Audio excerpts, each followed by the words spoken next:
January 20th, 2002, Sunday. And it didn't even start off good. Slept in until about 5 p.m. Showered and went to work at 6 p.m. I guess I was supposed to be there at 4 p.m. Fuck it. I felt bad that I was late at first. I got there and Eric, Dean, and I were on door, and we got busy cleaning the 7 o'clock shows. There were only a few concessionists. Stacy was the only manager until 8 p.m., and she kept running her mouth, telling Eric and I to do shit as if we were just standing there and jerking each other off. She told Eric and myself to go help concession, and neither of us wanted to, so we sent Dion in to help, which left Eric on podium and me cleaning shows by myself. No big deal.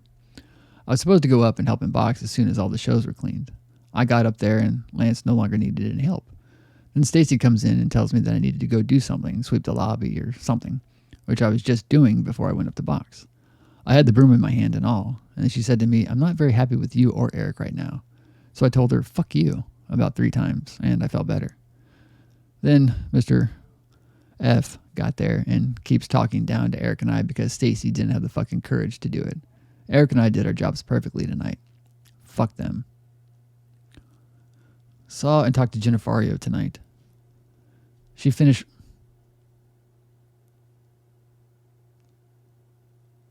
Just had... Just a weird...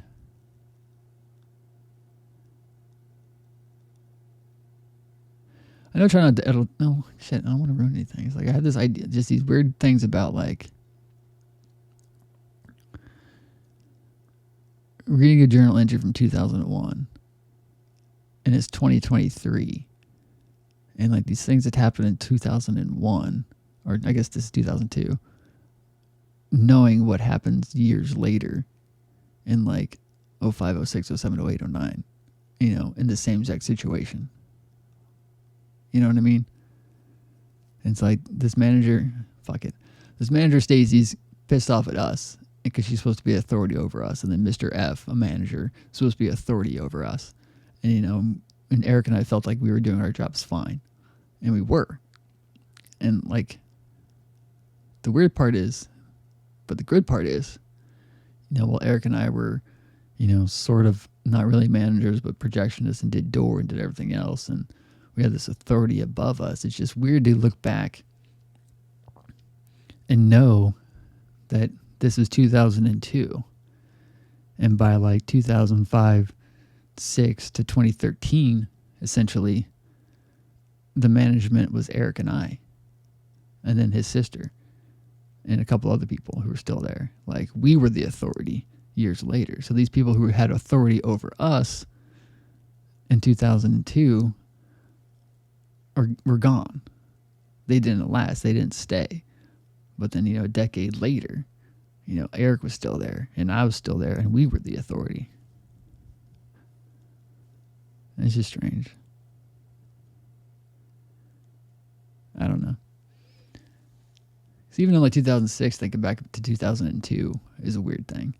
But then being 2023, knowing what happens, you know, in 2002, 2006, 2015, whatever. It's fucked up. Back to it. Saw and talked to Jennifario tonight. She finished reading my screenplay, Red Brick Enigma. She had a lot of questions and comments. I love answering questions about my work. It's so fun. 3:30 a.m., Monday. I wrote out character outlines for Jim Lowe and Lance Van Zant. I am, as of now, extremely focused on Halcyon 51st. I'm going to try and stay up all night so I don't waste my day. I'm going to print off a copy of Halcyon 51st treatment and redo the whole thing. End quote. I was a child then, till the streetlights came on. Brett Allen Coker, poem, self-titled.